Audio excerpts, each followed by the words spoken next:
இந்த வாசி யோக பயிற்சி செய்யறது மூலமா இருக்கு. அதனாலதான் அந்த வாசி யோகம் நமக்கு கிடைத்த ஒரு யோகம் அப்படின்னு சொல்லி சொல்றாங்க. சரியா? சோ நமக்கு நடக்கக்கூடிய நல்ல விஷயம் யோகம் அப்படின்னு சொல்லி சொல்றோம். சரியா? அப்போ இந்த வாசி யோகம் அப்படிங்கிறது பாத்தீங்கன்னா 100% மூச்சு சார்ந்த விஷயங்களை நம்ம பயிற்சி பண்றதுதான் வாசி யோகம் அப்படிங்கிறது. ஓ சரிங்க குருஜி.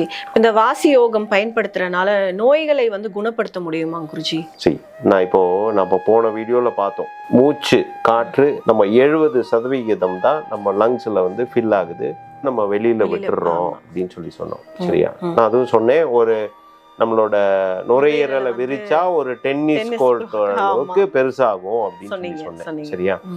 அப்போ இந்த நுரையீரல்ல 100% காற்று போச்சு அப்படின்னு சொன்னாக்கா, சரியா? இல்ல இந்த 70% காற்று போச்சுனாலே நம்ம உடம்புல இருந்து மூச்சை வெளியில விடும்போது ஆல்மோஸ்ட் 60-70% நச்சுக்களை வெளியில தள்ளுது.